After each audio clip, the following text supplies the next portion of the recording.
大家好，我是大飞。又收到网友寄过一个逆变器，这个逆变器呢，网友他把外壳没有寄过来啊，他自己检查过修不了，说管子全部没有坏，但是现在给他加上12伏的话，输出这个显示屏上面显示的是10点几伏，电压低，而且这边红灯闪还报警，没有220伏输出。那么他说管子没有击穿的，我们就直接给他加上12伏，来测试一下啊，看到底是啥情况。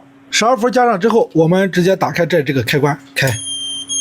大家看啊，红灯闪报警，而且这边电压显示只有11伏。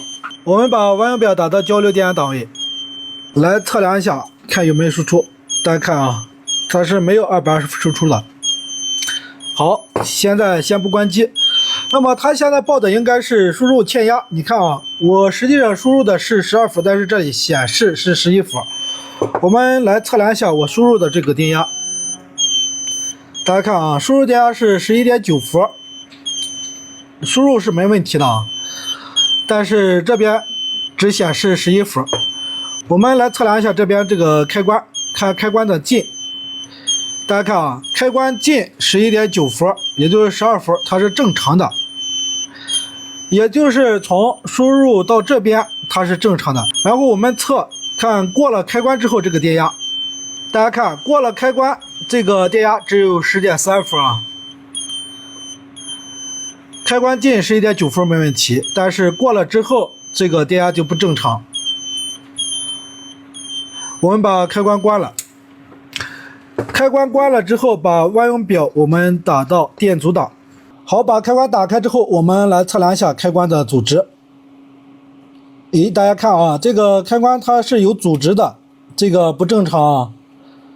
你看这个阻值28欧、30欧还在变化，看这个开关应该是有问题的啊，因为它过了这个开关之后就有压降了。这种情况呢，一种是开关本身问题，另一种情况呢是12伏过来之后有什么东西把电压给拉低了。但是我们现在把电断了之后啊，单独测这个开关的话，这个开关它是有阻值的，证明应该是开关的问题啊。现在我们把这个开关拆下来给换一个，看怎么样。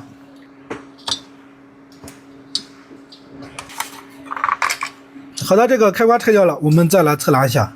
大家看现在这个开关是闭合状态，它正常应该是000，但是你看它是有阻值的，就是这个开关的问题啊。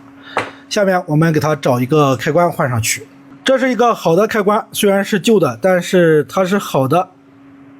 你看00，这样开关才是正常的啊。现在把这个开关给它换上去。好的，这边开关已经换好了，现在我们把这个面板给它插上去。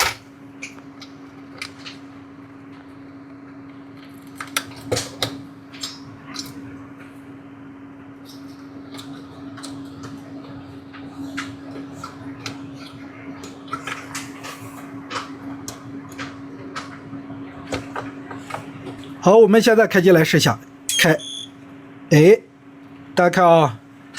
正常了，现在不报警了啊，这边就显示12伏正常了，这边电压也正常啊。然后我们用万用表笔来实测一下，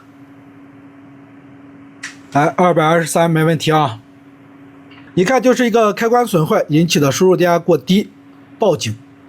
现在我们给它更换一个开关，输入输出这边显示都正常了。这里我们就不测它的输出波形了，直接给它带个灯泡来试一下。好的，开机来试一下，开。这个灯泡可能没接触好啊，哎，你看没问题啊，灯泡成功点亮，一切正常。好的，关机。好，这个逆变器我们就成功修复了啊，也成功捡漏。视频就给大家分享到这里。